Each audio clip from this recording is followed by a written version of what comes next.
দর্শক বন্ধুরা, welcome back to my YouTube channel. বন্ধুরা, আমার ইউটিউব চ্যানেলে আপনাদের সকলকে স্বাগত জানাই। তো চলুন বিভিন্ন স্বনামধন্য পত্র পত্রিকায় প্রকাশিত কয়েকটি বিশেষ খবর দেখে নেওয়া যাক। প্রতিবাদী ক্রমে প্রকাশিত বিশেষ খবরটি হলো সোজা সাপটা কারা ঢুকছে, অভিষেক রায়। বিষয়টি আমাকে বারবার চিন্তায় ফেলে দিচ্ছে। ঘটনা হচ্ছে, বেশ কিছুদিন ধরে এ রাজ্যে অবৈধভাবে যারা অনুপ্রবেশ করছে এবং যাদের মধ্যে যারা রেল পুলিশ, বিএসএফ এবং রাজ্য পুলিশের হাতে ধরা পড়ছেন বা যাদের আউট করা হচ্ছে, তাদের মধ্যে ৯৯% মানুষই তো বাংলাদেশের সংখ্যাগরিষ্ঠ অংশের। হয়তো হাতে গোনা বাংলাদেশের সংখ্যালঘু মানুষ এ রাজ্যে অবৈধ অনুপ্রবেশের কারণে ধরা পড়ছেন। আর এ রাজ্যে অবৈধ অনুপ্রবেশ কিন্তু মারাত্মক আকার ধারণ করেছে। বাংলাদেশের রাজনৈতিক অস্থিরতা তো মাসখানেক হলো, কিন্তু অনেক দিন ধরেই তো বাংলাদেশ থেকে এ রাজ্যে ব্যাপকভাবে অনুপ্রবেশ চলছে। আজ অশান্ত বাংলাদেশ। ব্যাপকভাবে যে দেশের সংখ্যালঘু এদেশে আসার চেষ্টা করছেন, কেন্দ্রীয় সরকার অনুপ্রবেশ বন্ধ করতে কড়া পদক্ষেপ নিচ্ছে। এ রাজ্যের মুখ্যমন্ত্রীও অবৈধ অনুপ্রবেশ রোধে প্রশাসনকে কঠোর হতে বলেছেন। সব কিছু ঠিক আছে, কিন্তু ঘটনা হচ্ছে, এই এক মাস সময় বাদ দিলে তো নিত্যদিন বেশ সংখ্যায় অবৈধ অনুপ্রবেশ হয়েছে এ রাজ্যে। ঘটনাচক্রে কিছু লোক ধরা পড়েছেন বা আটক হয়েছেন। যাদের আটক করা হয়েছে তারা তো সিংহভাগ ৯৯% বাংলাদেশের সংখ্যাগুরু মানুষ। গত কয়েক বছর ধরেই দাবি করা হচ্ছে যে এ রাজ্যে ব্যাপক হারে অবৈধ অনুপ্রবেশ হচ্ছে। অভিযোগ, বিএসএফ, পুলিশ, এলাকার নেতা নেত্রী এবং এক শ্রেণীর মানব পাচারকারী দালাল এতে যুক্ত রয়েছেন। আজ কেন্দ্র রাজ্য কঠোর হচ্ছে যখন প্রতিবেশী দেশের সংখ্যালঘুরা বিপন্ন, কিন্তু প্রতিদিন যে সেই দেশের সংখ্যাগুরু শ্রেণীর লোকজন এদেশে অবৈধভাবে ঢুকছেন, সেই দিকে কতটা নজর দেওয়া হচ্ছে? না টাকার গন্ধ যেখানে সেখানে আমাদের দেশপ্রেম, দেশের স্বার্থ উধাও, মানব পাচারে এই রাজ্য যে আগেই হিট লিস্টে উঠে রয়েছে, সেই বিষয়টি তো ওপেন সিক্রেট। ধনকরের বিরুদ্ধে ইমপিচমেন্ট প্রস্তাব আনতে পারে ইন্ডিয়া। রাজ্যসভার চেয়ারম্যান তথা উপরাষ্ট্রপতি জগদীশ ধনকরের সঙ্গে বিরোধীদের সংঘাত চরমে পৌঁছেছে। বিরোধী তথা ইন্ডিয়া জোট ধনকরের বিরুদ্ধে রাজ্যসভার ৬৭ ধারার অধীনে ইমপিচমেন্ট মোশন আনার প্রস্তুতি শুরু করে দিয়েছে।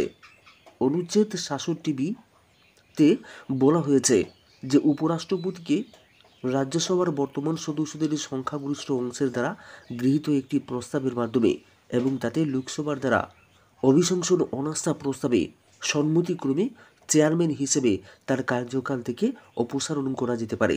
তবে এই প্রস্তাব আনার জন্য 14 দিন আগে নোটিশ দিতে হবে। সংখ্যাগরিষ্ঠতার জোর তাদের নেই তা জানা সত্ত্বেও ইন্ডিয়া জোটের পক্ষ থেকে এই সংক্রান্ত নোটিশ দেওয়ার প্রস্তুতির কাজ সারা হয়ে গিয়েছে। সোমবার তারা নোটিশ জমা দেবেন বলেও ঠিকও করেছিলেন, কিন্তু শুক্রবারই রাজ্যসভা সাইনে ডাই অর্থাৎ অনির্দিষ্টকালের জন্য মুলতবি হয়ে গিয়েছে। এদিকে শেষ দিনের রাজ্যসভায় ধনকরের সঙ্গে চরম বিতণ্ডায় জড়িয়ে পড়েন সমাজবাদী পার্টির সাংসদ জয়া বচ্চন। ধনকরের বলার ধরন নিয়ে প্রশ্ন তুলেছেন জয়া, তাতে বেজায় চটেছেন ধনকরও।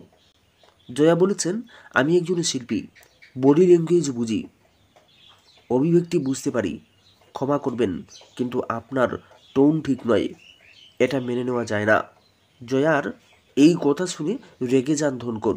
ক্ষুব্ধ হয়ে তিনি শালীন আচরণ করার পরামর্শ দিয়েছেন জয়াকে। জানিয়ে রাজ্যসভায় তুমুল হট্টগোল বাধে। প্রতিবাদে দাদাগিরি চলবে না স্লোগান দিয়ে ওয়াকআউট করেছেন বিরোধীরা। ধনকরের বিরুদ্ধে ইমপিচমেন্ট প্রস্তাব আনার জন্য যে তারা তৈরি হয়ে গিয়েছিলেন, সেই কথা মেনে নিয়েছেন তৃণমূল কংগ্রেসের রাজ্যসভার মুখ্য সচেতক নাদিমুল হক। এই প্রসঙ্গে তিনি জানিয়েছেন, সংসদের অন্তরে বিরোধী দলনেতা মল্লিকার্জুন খার্গের দপ্তরে বসেই ইন্ডিয়া জোটের পক্ষ থেকে একজোট হয়ে রাজ্যসভার চেয়ারম্যানের ইমপিচমেন্টের জন্য প্রস্তাবের খসড়া তৈরি করা হয়েছে। সূত্রের খবর, এই প্রস্তাবে ইন্ডিয়া জোটের প্রায় ৯০ জন সাংসদ স্বাক্ষর করেছেন। মন্ত্রী ও বিধায়কের নেতৃত্বে সন্ত্রাসের অভিযোগ। মন্ত্রী থেকে বিধায়ক এমনকি তাদের পরিবারের একাংশ সদস্যদের বিরুদ্ধে নানান অভিযোগ করেছেন সিপিআইএম এবং কংগ্রেস নেতৃত্ব। শনিবার সন্ধ্যায় কুমারঘাট কংগ্রেস ভবনে ইন্ডিয়া জোটের তরফে সাংবাদিক সম্মেলন করা হয়েছে। এই দিন সাংবাদিক বৈঠকে উপস্থিত ছিলেন সিপিআইএম রাজ্য নেতৃত্ব স্বপন কুমার বৈষ্ণব, কংগ্রেস নেতৃত্ব সমীরণ দাস, সুশীতল দেবনাথ, পাবিয়াচড়া ব্লক কংগ্রেস সভাপতি অসিত দেব, ফটিকরায় ব্লক কংগ্রেস সভাপতি সুভাষ দত্ত, তরুণ সাহা সহ অন্যান্যরা। তারা বলেছেন, বিধায়ক ভগবান দাস নির্বাচন কমিশনের নির্দেশ অমান্য করে বিভিন্ন পোলিং স্টেশন ঘুরেছেন। তিনি ভোটের পরিবেশ নষ্ট করেছেন, রেগিংয়ে মদত দিয়েছেন ভগবান দাস। তারা আরও বলেছেন, গত 8 আগস্ট পঞ্চায়েত নির্বাচনের দিন বিজেপি বিধায়ক ভগবান দাস বিদ্যাসাগর পঞ্চায়েতের আশ্রমপুল স্কুলে সিপিআইএম নেতা সুজিত দেবকে আক্রমণ করেছেন। একেবারে সাঙ্গপাঙ্গ নিয়ে আক্রমণ করা হয়েছিল। এমনকি ওই এলাকার ইন্ডিয়া জোটের প্রার্থী তপন দাসের উপরেও আক্রমণ করে শাসক দলীয় দুর্বৃত্তরা। কুমারঘাট সুকান্তনগর এলাকার ইন্ডিয়া জোটের 3 কর্মী মতি দেবনাথ, পুলেন্দু দাস, পুরকায়স্থ এবং প্রাক্তন পুলিশ কর্মী রমেন্দ্র দেবনাথকে মারধর করে শাসক দলীয় লাঠিয়াল বাহিনী। এমনকি রতিয়াবাড়ি চিটাগাং এলাকার ইন্ডিয়া জোটের প্রার্থী স্বপন দেবের উপরেও আক্রমণ হয়েছে। এর মধ্যে উল্লেখযোগ্য বিষয়, কুমারঘাট থানার উজানদুধপুর এলাকার কংগ্রেস নেতা সেবক দত্তের উপরে হামলা করে শাসক দল আশ্রিতরা তার বাইক পর্যন্ত আগুনে পুড়িয়ে দিয়েছেন ভগবান দাসের ভাই সহ সাঙ্গপাঙ্গরা। হামলাকারীদের মধ্যে ওএনজিসিতে কর্মরত অলোক পালু ছিল বলে বিরোধী নেতৃত্বের অভিযোগ। তারা সেবক দত্তের পেছনে গাড়ি নিয়ে ধাওয়া করে জঙ্গলে নিয়ে যায়। তখন প্রাণ রক্ষার জন্য বাইকটি জঙ্গলে রেখে ভেতরে পালিয়ে যান সেবক দত্ত। তখনই তার বাইক আগুনে পুড়িয়ে দেয় দুর্বৃত্তরা। একই দিনে ফটিকরায় বিধানসভার পূর্ব রাতাজোড়া পঞ্চায়েতের ইন্ডিয়া জোটের এজেন্ট সুকেশ ধরকেও মারধর করে দুষ্কৃতীরা। এছাড়া ফটিকরায়ের গোকুলনগর, রাধানগর, পূর্ব রাতাছড়া সহ পার্শ্ববর্তী এলাকাগুলিতে রাজনৈতিক সন্ত্রাস চলছে বলে অভিযোগ করেছেন ইন্ডিয়া জোটের নেতারা।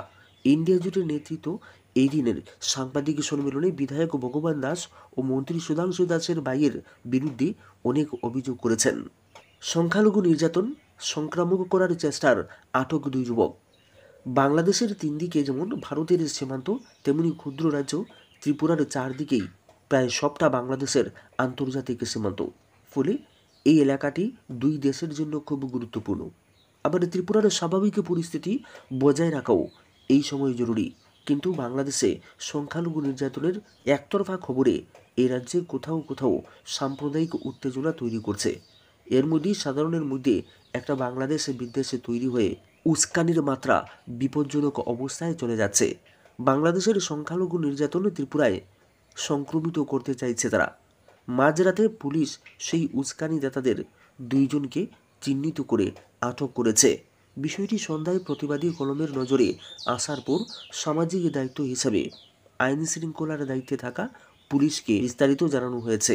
সামাজিক সচেতনতার দায়িত্বে জনগণকে এই বিষয়ে সচেতন করা দরকার মনে করে এই খবর প্রকাশ করা হচ্ছে। আগরতলা উপকণ্ঠের এক যুবক তার গ্রুপের ছেলেদের বলছে, যদি দম থেকে থাকে, যদি কঠোরতা থেকে থাকে, তাহলে জমায়েত হয়ে সামনে দিয়ে মিছিল করা হবে। যদি সামনে পাওয়া যায় তাহলে তাদেরও মারধর করা হবে। আর এক যুবক সোশ্যাল মিডিয়ায় বলছে, এলাকায় কয়টা শাহ আছে তা কাল সকালেই খবর নেবে সে, গুলিতে হবে, কারণ তেই ট্রেনিং হয়। প্রতিবেশী বাংলাদেশের রাজনৈতিক উত্তেজনাকর অবস্থায় সোশ্যাল মিডিয়ায় নানান ধরনের খবরও ছড়িয়ে পড়ছে, যা সাধারণ মানুষকে প্রভাবিত করছে। আবার বাংলাদেশের সংখ্যালঘুদের উপরে নির্যাতন যে হচ্ছে তা সেই দেশের তত্ত্বাবধায়ক সরকার নিজেও স্বীকার করছেন। তারা হাঙ্গামা কমানোর প্রতিশ্রুতি দিচ্ছেন।